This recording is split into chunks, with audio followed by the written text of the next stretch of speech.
Yan yun. Diretso na tayo kay Attorney Claire, mga kabsat.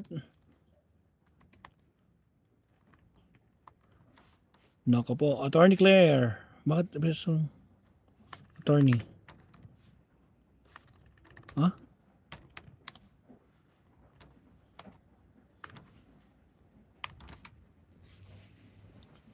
Tapos na yata live ni Attorney Claire. Tapos na nga, 14 minutes ago. Ex-Mayor Tommy Osmeña binulgar sina Colonel Royan Garma at former President Duterte. Talaga? Pag malakas ang buto, tuloy ang galaw. Mag-caltrate araw-araw. Sige, tingnan natin to. Ano sasabihin niya dito? Paghiram, kayang pag-anin. Kaya today with G-Gibbs. Borrow with Gcash.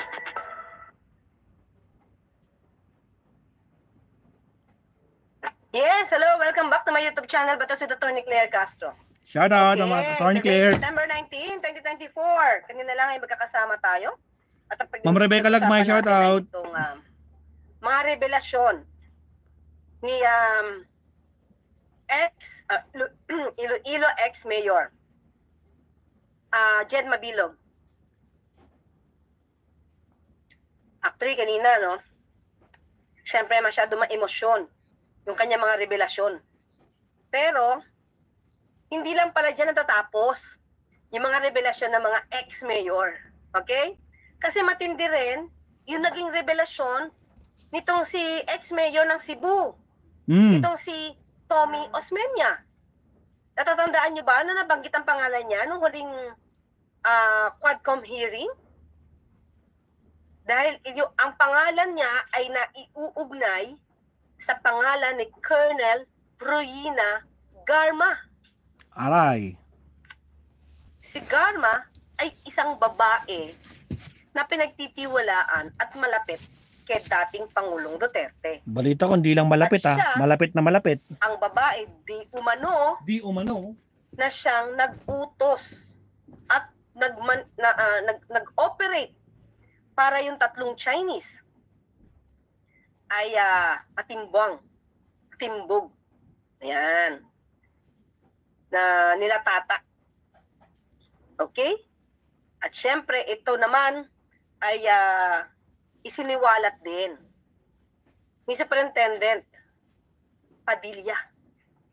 Wala na nagawa si Padilla kundi umamin na ang kausap niya na nag-congratulate pa sa kanya dahil sa mukhang successful ang pagkawala ng tatlong Chinese drug lords at congratulate pa si Padilla. Pero bago yan, di ba, kinuwento ni Padilla na ang kumausap sa kanya ay itong si Garma. Okay? So, siguro nakita niyo naman yung itsura ni Garma, di ba? Ni Colonel Garma. At nung siya ay i-detain na, di ba, talagang hagulgol siya sa iyak. Pero sabi nga nito si ex-mayor na Cebu, don't be fooled by Colonel Garma. Diba? So, ano ba yung kanya mga naging revelasyon kanina? Pakinggan natin kasi matindi. Matindi kanina? Ang revelasyon. Pero teka lang, bago natin puntahan muna, alam ko nabasa nyo naman na to, no? Pero bago natin puntahan itong si ex-mayor Osmeña, ito muna, pakita ko sa inyo kaya syempre pag-aanoin natin, pagtitiyak-tiyapin natin imamatch-match natin lahat ng mga detalye kung ano ba ang maaaring totoo dito. Okay, share ko muna to sa inyo Okay. Ito. Nakita niyo na ba to? Nakita niyo na ba yan? Ito. Ewan ko naman to. Hindi ko alam kung papaniwalaan ko dito Itong Kuya. Paano to? Kuya Mon Tulfo. Diba? Kung ayaw to sabihin ni Padilla ang relasyon ni Garma kay Digong, ako na magsasabi ang dalawa ay mag-shoot.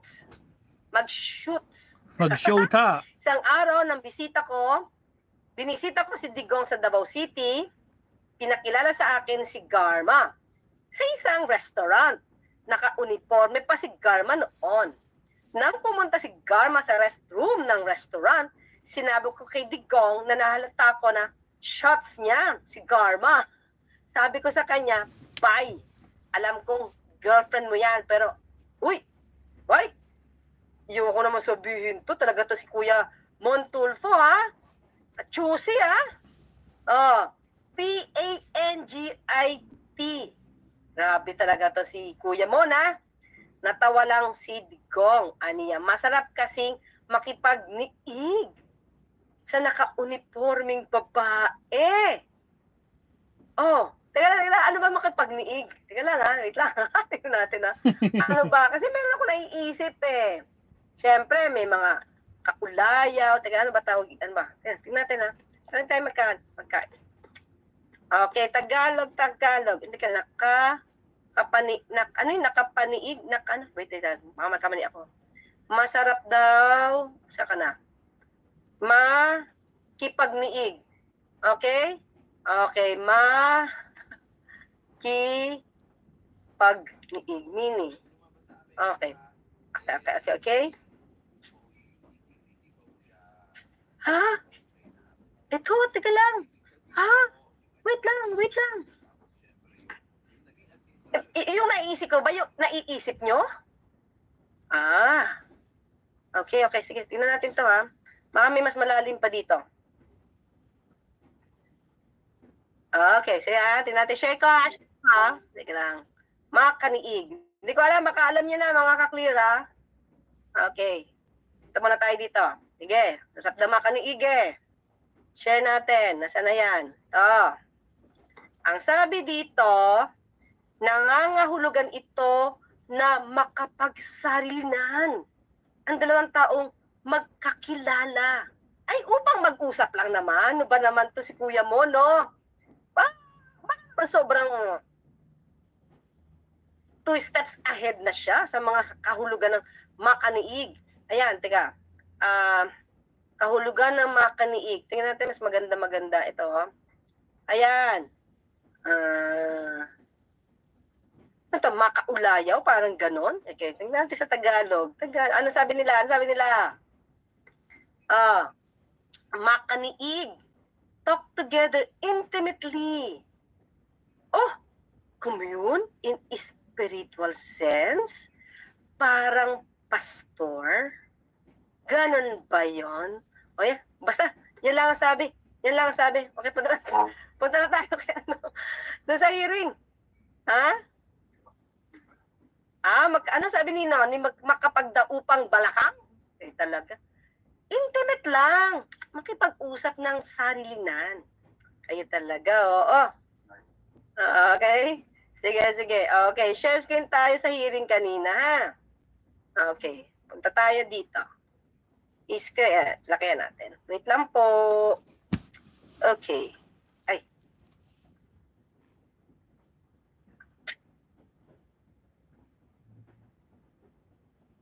Okay, Mr. Chair. Lumipat pa po yan, galing ng Cebu, pumunta lang po dito. Okay, so we will allow our former colleague, former Congressman Tommy Osmeña, former mayor of Cebu City. But before that, let me acknowledge first the presence of Congressman Roman Romulo and Congressman Raul Daniel Manuel. So, Mayor Osmeña, we will allow you to address the quad. Thank you very much, Mr. Chairman. Yes, I was made aware in the previous hearing that Colonel Garma said that our differences was personal. I just want you to know, Mr. Chairman, that I did not know her from Adam. But when she was going to be assigned to Cebu, somebody gave me a report from the PCSO, which I'm willing to submit to the committee, that says that when Garma had signed and acknowledged by the DILG, copies furnished to the NBI, let me get to the heart of the matter. It says that when Garma was head of CIDG, she was collecting 1 million pesos a week. I cannot accept this for Cebu City. And her background was a certain SPO4 art. Now it appears that SPO4 art is not only a lover, it also brought her with him to PCSO. Whoa. So, ibig sabihin, mga ka-clear, 1 million a week? Wait, ha? Okay, sige. 1 million a week tayo. 1 million a week. Pero, tandaan natin, close siya kay Pangulong Duterte. Diba? Close siya kay Pangulong Duterte. 1 million a week? Don't tell me, hindi alam ni Pangulong Duterte yung 1 million a week na kinukolekta ng kanyang favorite na police officer.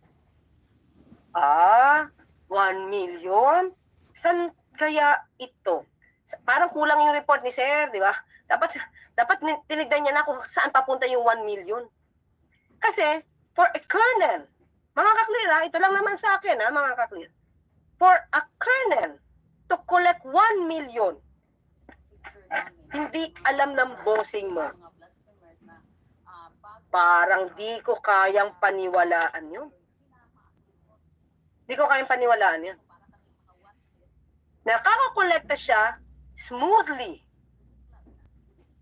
Ibig sabihin, mukhang may alam ang nasa itaas. Kasi kung ito ay pagbabawalan ng matinong leader,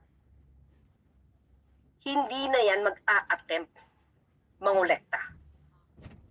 So saan napupunta yung 1 million a week? Imposible sa kanya lang yun. Imposible yun. Diba? So, tuloy tayo. And this letter has been acknowledged by Chief Superintendent Arcasa. I will give all the documents to the committee for validation. Teka lang ha, baka makalimutan ko i-discuss. Ang bagban niya sinabi ay si SPO4 Art Narsolis. During the last hearing, mga ka-clear, kung natatandaan nyo, ito yung sinasabing karelasyon ni Colonel Garma. Itong si Narsolis ang lumalabas di umano yata sa Bartolina. Okay?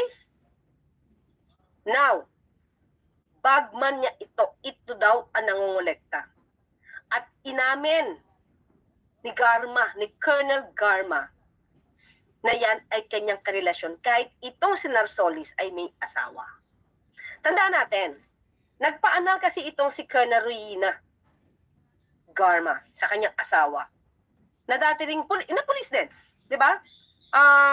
Isa ring chief na na-involve sa medyo skandalo. Kung matatandaan nyo, diniscuss ko ito nung huling natin pinag-usapan si Garma. Yung asawa niya ay involved sa isang iskandalo. Okay? Ito ay yung paglapit ng minor de edad doon kay Mr. Garma sa asawa. Nagpapatulong dahil siya ay binubugaw ng tita. Lumapit sa pulis.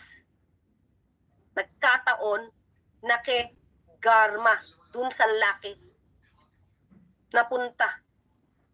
So instead tulungan, pumunta sa MOTEL. At doon tinusok ng 2 beses. Kaya yan. Okay? Kaya yan nakasuhan.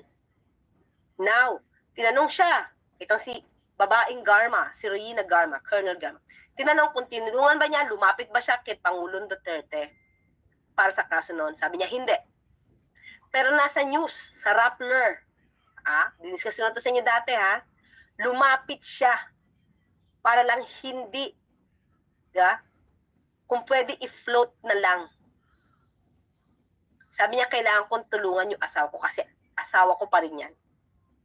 So, nagawa ng paraan ni Duterte.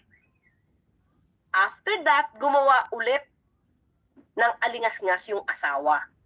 Kaya tuluyan ng nagpakapag pawalang bisa ng kasal tong si Garma, si Colonel Ruina. At matapos, ito, diniscuss sa inyo to sa isang video natin. Matapos makapagpawalang bisa ng kasal, yung kanilang friendship ni dating Pangulong Duterte, nag-bloom. Yan, nag-bloom. Ngayon, tinutokso ngayon nito ni Kuya Mon na sila ay together forever. Diba? Kaya lang, kung totoo itong si Kuya Mon, nauna ba si Tatay Diggs kesa kay batang-bata, hindi ko alam kung bata. Itong mas bata siguro na si Art Narsolis, nagsabay ba o mas nauna si Tatay Diggs? Kasi at the time na nag-ooperate sila doon sa Chinese, kasama na to si Art Narsolis eh. Sinapa pa nga doon sa PCSO, di ba? From Cebu, di ba? Sinama sa PCSO. Ito si Narsolis. Okay? Go tayo, go. Furthermore, I was also like to expose to you because somebody told me, why is the President Duterte against me? And he said it's because of a woman. And the same person also told me, and I happened to put it on print, that she would be appointed to the PCSO. And I have the newspaper clipping on that. What? Ayun, mga ka-clear. Kaya naggalit sa kanya si Pangulong Duterte dahil dito kay Colonel Garma.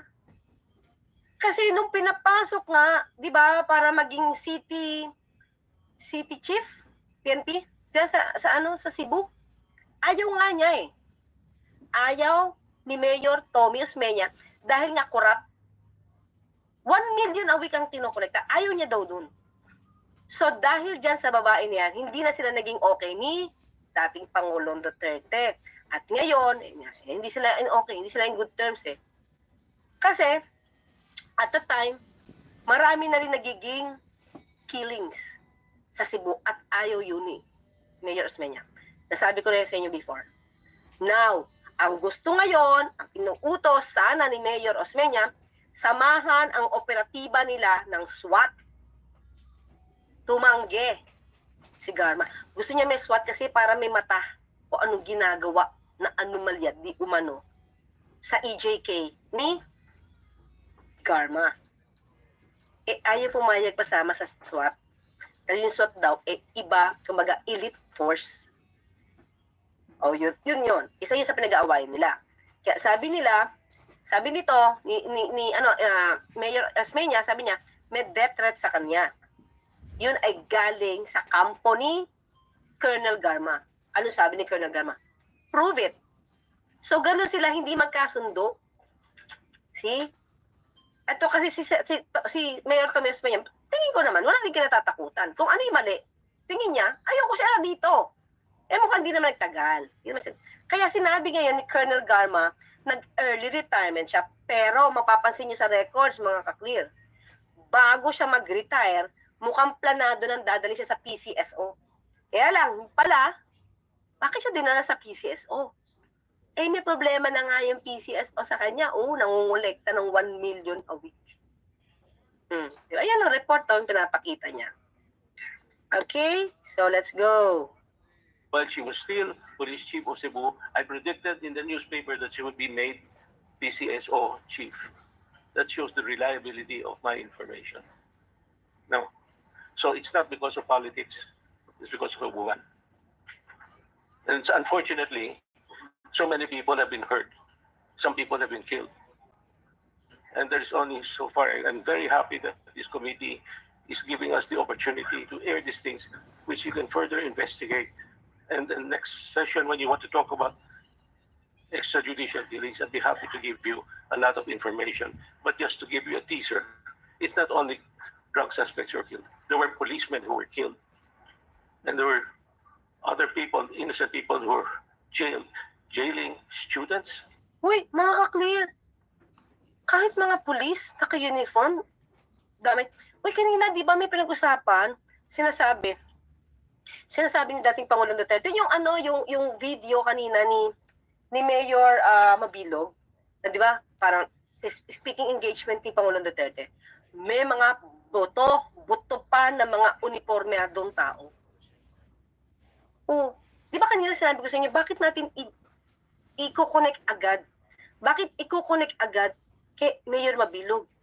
Ito sabi niya, pati pa daw pulis, sabi ni Mayor, pati pulis. Siguro ito yung mga pulis, mga tipong ayaw ng operasyon or pwedeng kumanta. Ayun, timbuang din. Di ba? Tapos ibibintang sa iba. Pwedeng ibintang sa iba, di ba? Para magkaroon ng magandang naratibo, para itong mayor na to, dapat talagang wala na sa mundo dahil may nakita kami mga buto dito naka-uniforme pa. Iba talaga. SK officials preventing them from voting. These are all documented.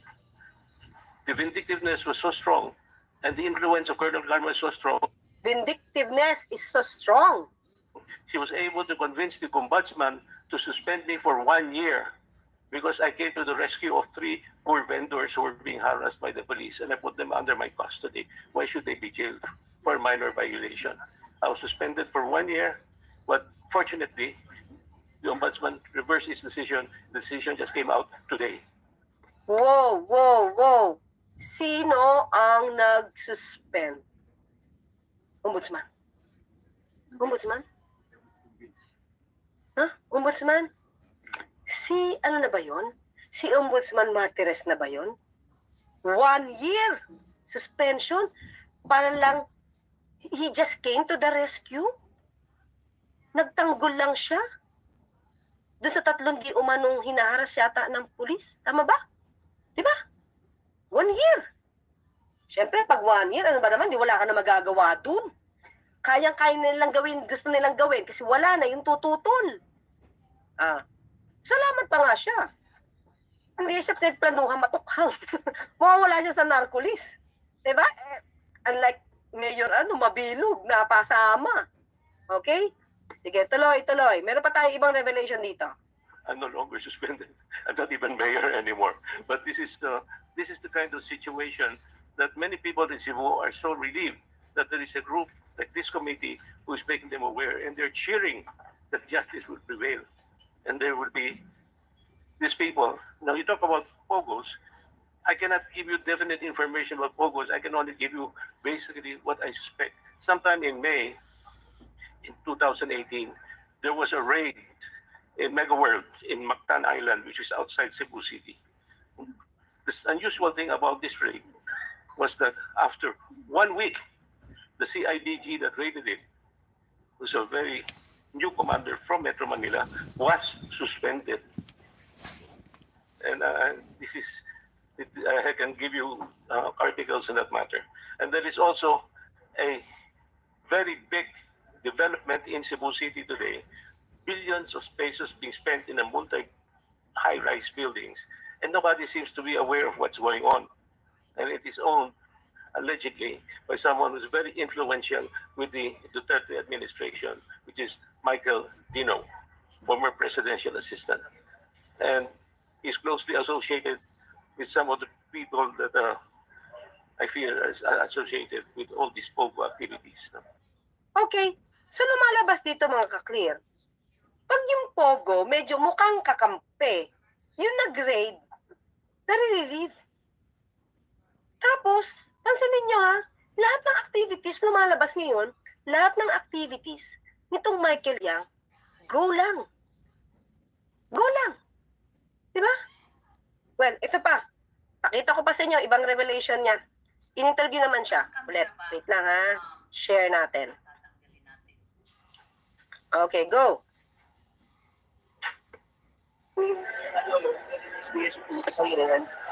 Sabi niyo po sa ano po yung parang ano po yung expecting po kayo sa hearing po? Actually, we have no expectations whatsoever. We're just happy that we have the opportunity to express and show what happened. But what they're talking about here is not unusual. We know where she came from. She was in Cebu. She is vicious. Don't let karma steers fool you. She's more dangerous than Napoles. What the big... Ano daw? More dangerous than Napoles? So, malamang siyempre si Napoles naman, dangerous lang siya because of pera. So, lumalabas si Garma, hindi lang pera. Diba siya din yung parang nag-ooperate ng ilang EJKs. All around siya, hindi lang Naspak. pera. So kaya nga more dangerous than Napoles. Okay? PCSO has lost 80 billion pesos. It's more than what the forest stole, it's more than what farmers stole. You add all of that together. 80 billion pesos ang nawawala? Oo nga, mas matindi nga kay Napoles. Diba? Farmally, hindi naman malaki din sa Farmally. Malaki rin nawala dun eh. Diba? Bakit? Sabi ni Pangulong Duterte, Michael, yan, nagdedegosyo lang yan. May magagawa ba tayo? May masama ba doon? Eh, gustong sumali sa negosyo eh. O ayun, di ba? Siya yung kapitalista doon sa Farmally. O di laki. Laki ng OP. Tapos yung ibang nabenta pa sa atin, pa-expire pa. That's what PCSO is done very quietly with the support of Duterte. Oh, Mayor, is that the PCSO stuff that you are supposed to say earlier? The PCSO report that you are supposed to share to the committee earlier? Yeah, I will release the report. Get the report. Get the report.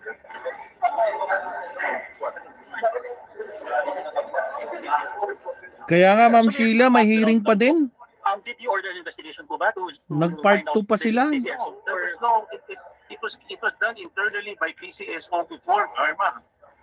And when he was applying to the chief of Cebu, somebody gave it to me. Here.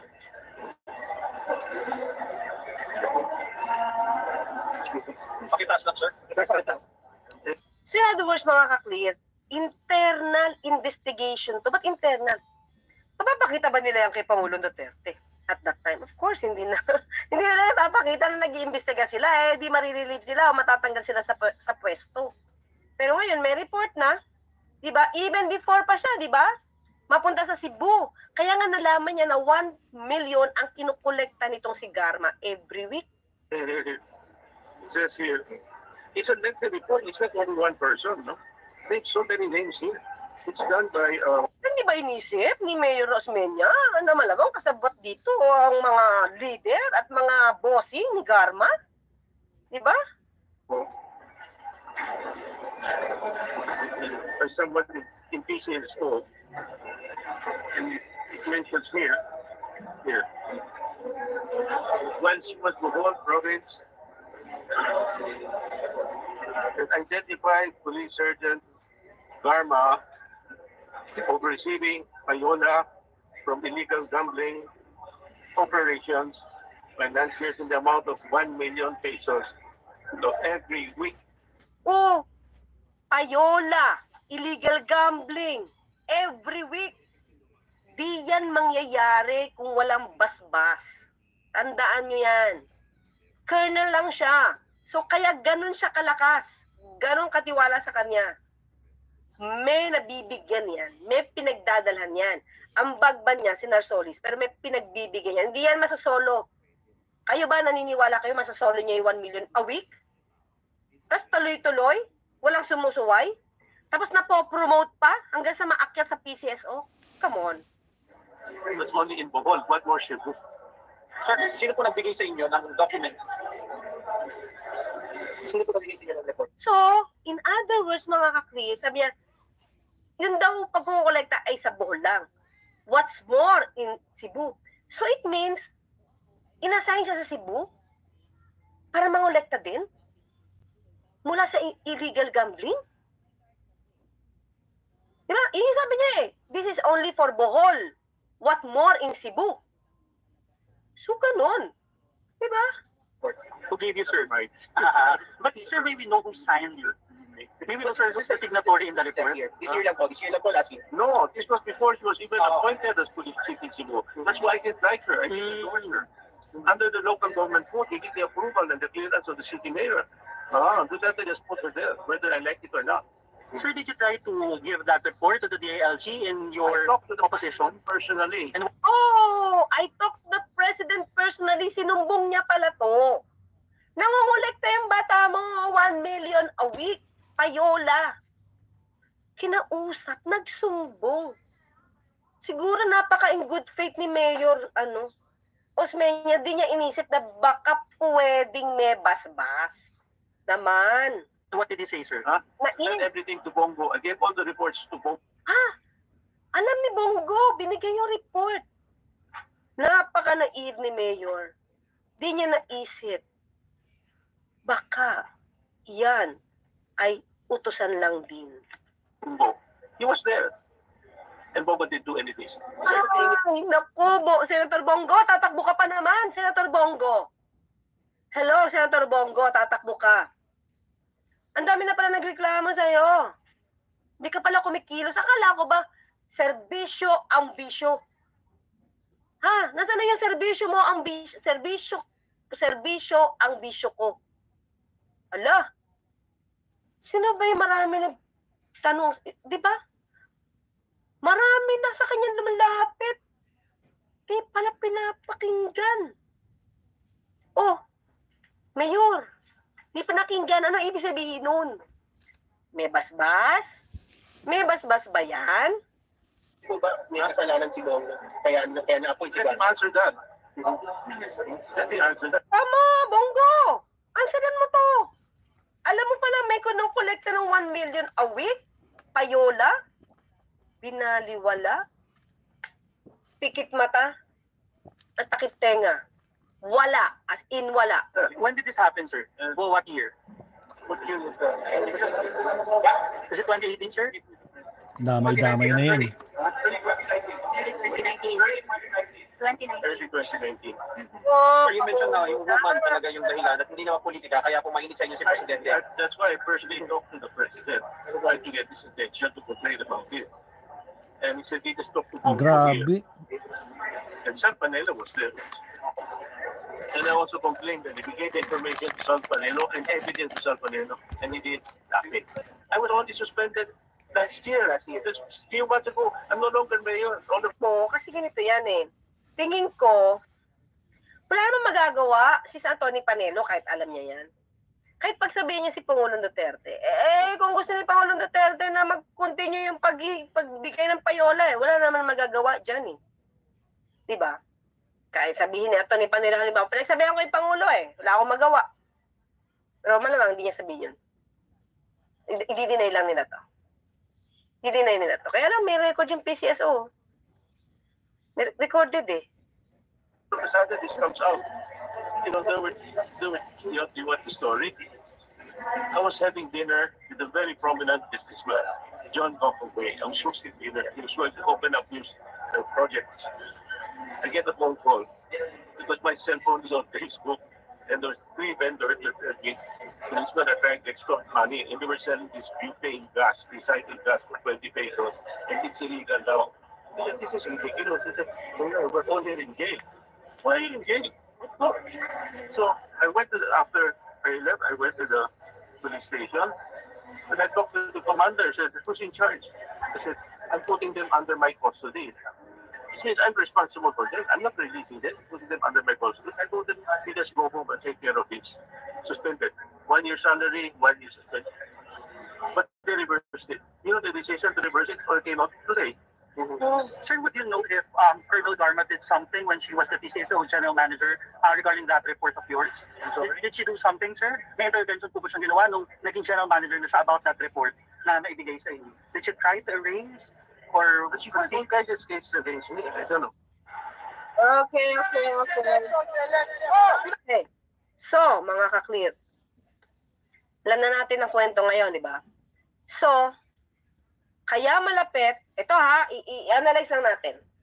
Malapit si Garma kay Pangulong Duterte. Ang una kong pinakita sa inyo, di ko alam kung biro ito ni Kuya Montulfo. Mukhang meron silang relasyon. Isa yan. Siyempre, pag may karelasyon ka, close kayo. Di ba? Lalo na kapag lahat ng gusto mo, ginagawa. Lahat ng iuutos sa'yo, gagawin mo. Tulad yan, kung totoong may payola, according to ex-mayor, Tommy Osmeña, galing ang report sa PCSO, internal investigation. Okay? Kung totoo, diba? Hindi mo yun talaga tatanggalin. Bakit? okay na kayo, intimate, okay pa magtrabaho sa mga gusto mo.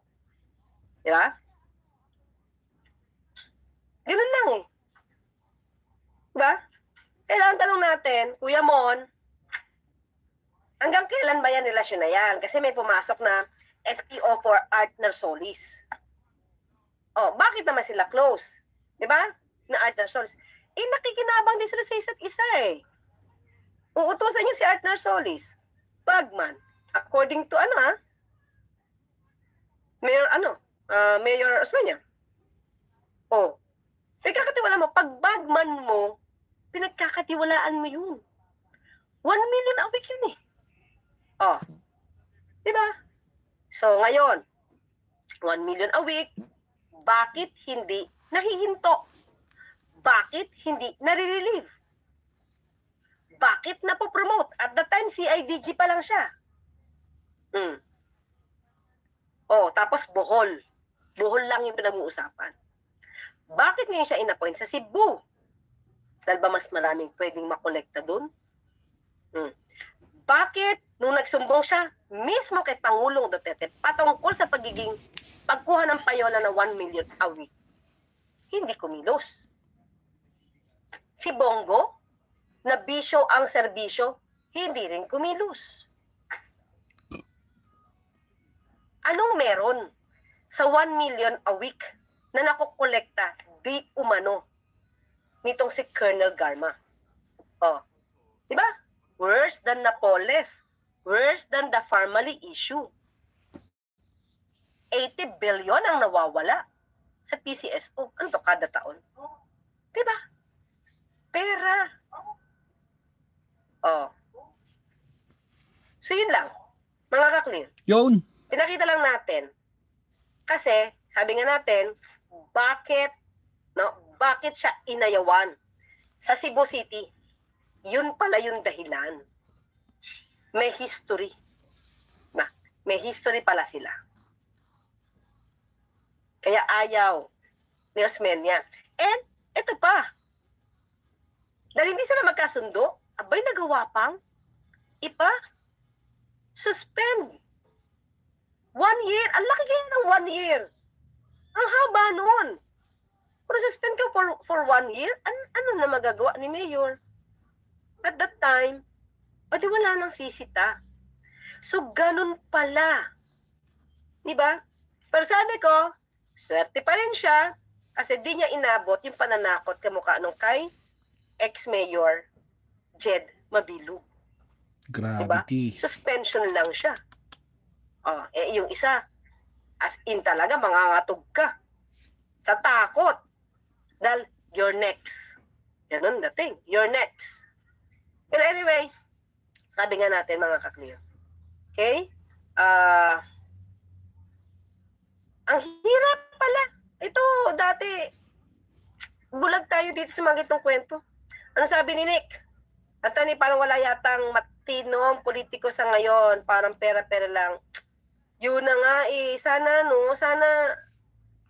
prayers. We need prayers. More prayers. Okay? Nawili na sila eh. Kasi hindi tayo kumikibo.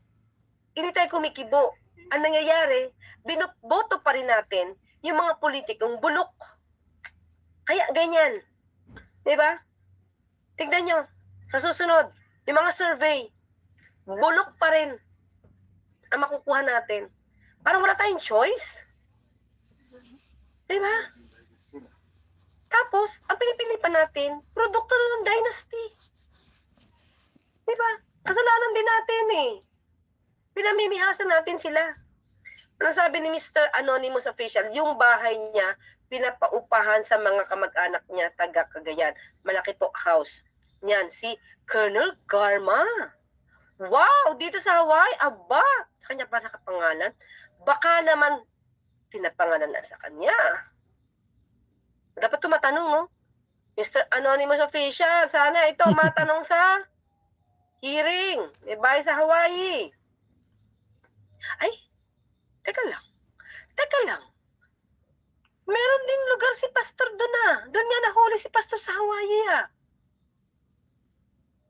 Di kaya magkatabi yung bahay nila. Katay tayo dyan, attorney. Hindi, meron talaga. Doon nga nahuli si Pastor Kibuloy sa Hawaii.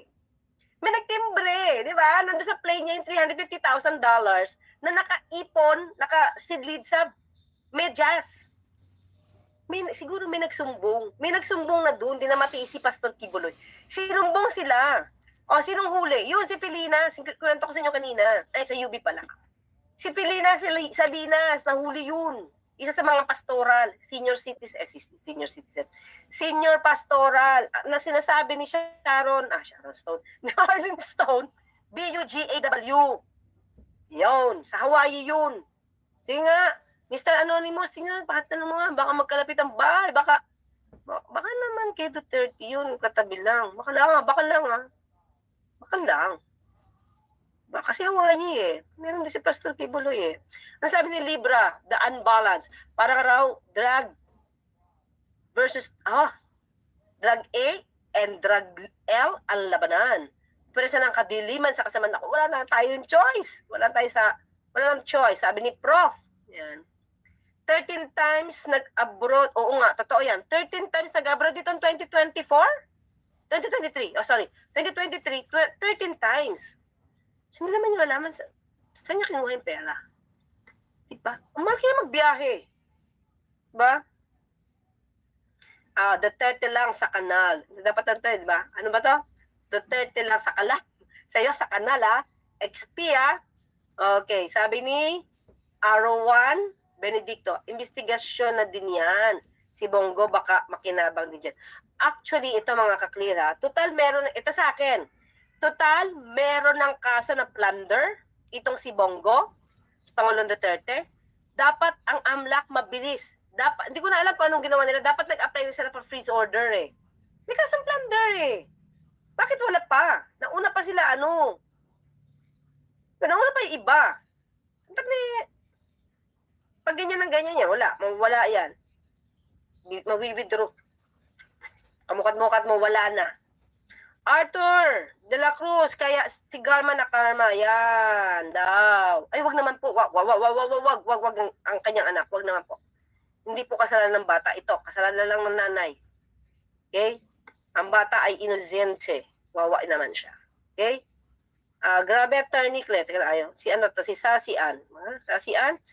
Totoo pala lahat ay iniisip namin noong 2017 na sobrang dami ng EJK at halos ayoko na umuwi sa Pinas kasi baka bigla ka na lang riding in tandem.